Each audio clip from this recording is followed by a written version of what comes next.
Les petites résolutions de Gabriella. Dans un petit village enneigé, où les toits des maisons semblaient porter de moelleux chapeaux blancs, vivait une fillette prénommée Gabriella. Avec ses cheveux noirs toujours en bataille et ses joues rouges d'avoir trop joué dans la neige, Gabriella était connue pour sa joie de vivre et sa capacité à rêver grand. Chaque année, le soir du réveillon du Nouvel An, Gabriella s'asseyait près de la grande fenêtre de sa chambre et, à la lueur d'une bougie vacillante, elle écrivait ses résolutions sur une feuille de papier qu'elle pliait ensuite soigneusement pour la glisser dans une petite boîte en bois. Cette année, elle avait décidé d'être encore plus ambitieuse. Cette fois, je vais vraiment tout faire, s'était-elle promis avec enthousiasme. Elle avait noté 3 grandes résolutions: ranger sa chambre tous les jours, aider ses parents dans les tâches de la maison et apprendre à dessiner des dragons parfaits. Pour elle, ces objectifs étaient comme des étoiles à atteindre dans un ciel clair. Avec l'impatience propre aux enfants, Gabriella imaginait déjà les compliments de ses parents et les dragons majestueux qu'elle pourrait montrer à ses amis. Le premier jour de janvier, Gabriella se leva très tôt, bien décidée à transformer ses résolutions en réalité. Sa chambre, un joyeux désordre de peluches, de livres et de crayons, devint soudain un espace rangé. Elle plia ses couvertures avec soin, aligna ses chaussures près de la porte et ramassa tous les papiers qui traînaient. « Facile !» s'était-elle dit en souriant. Dans l'après-midi, elle rejoignit sa maman dans la cuisine, où une montagne de vaisselle l'attendait. Gabriella retroussa ses manches et se mit à laver les assiettes avec enthousiasme, même si quelques éclaboussures mouillèrent son pull.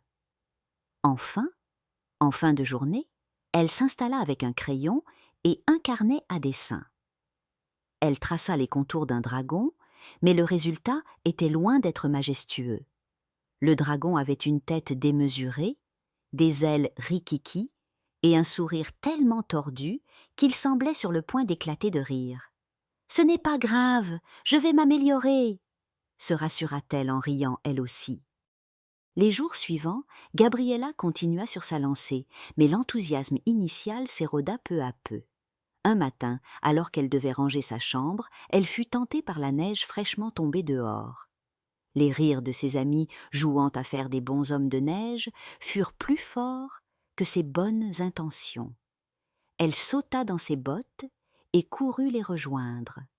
Quand elle rentra, fatiguée mais heureuse, sa chambre était toujours en désordre.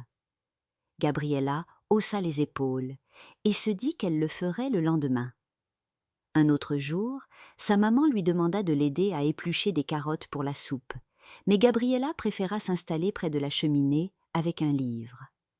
Elle se promit de compenser plus tard, mais un sentiment de culpabilité s'insinua doucement en elle. Quant au dragon, il ressemblait toujours à des chenilles rigolotes ou à des animaux imaginaires étranges. Gabriella commençait à douter de ses capacités à les dessiner parfaitement. Un soir, après une journée où elle avait oublié de ranger sa chambre, refusé d'aider sa maman et dessiné un dragon encore plus bizarre que les précédents, Gabriella s'assit sur son lit, le regard fixé sur la petite boîte en bois contenant ses résolutions. « J'ai tout raté », murmura-t-elle, les larmes aux yeux. Pour elle, ne pas tenir ses résolutions était un échec cuisant. Elle avait voulu être parfaite, mais elle se sentait loin de l'être. Ses parents, qui avaient donc remarqué sa tristesse, vinrent s'asseoir près d'elle. Sa maman lui caressa les cheveux et son papa lui sourit doucement. « Gabriella, tu sais, être parfaite n'est pas le plus important. Ce qui compte, c'est de faire de ton mieux. » Gabriella leva les yeux vers eux, intriguée. « Mais je n'ai même pas réussi à suivre mes résolutions, » protesta-t-elle. « Et pourtant, regarde tout ce que tu as accompli, » ajouta sa maman. « Tu as appris à laver la vaisselle, Tu as dessiné des dragons joyeux et tu as même rangé ta chambre plusieurs fois. Ce sont de belles réussites. L'important, compléta son papa, c'est de ne pas te décourager. Chaque jour est une nouvelle chance de faire mieux, et tu n'as pas besoin d'attendre une nouvelle année pour recommencer. Rassurée par les paroles de ses parents, Gabriella se mit à réfléchir différemment. Elle se rendit compte que ses résolutions n'étaient pas des règles strictes à suivre à la lettre, mais plutôt des directions pour s'améliorer petit à petit. Elle n'était pas obligée de tout réussir du premier coup. Le lendemain, Gabriella décida de se concentrer sur une seule chose à la fois. Elle rangea sa chambre en fredonnant une chanson, puis passa du temps avec sa maman à préparer un gâteau au chocolat. L'après-midi, elle dessina un dragon avec des écailles scintillantes.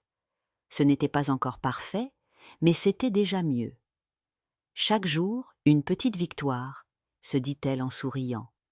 Avec le temps, Gabriella apprit à apprécier ses efforts, même imparfaits.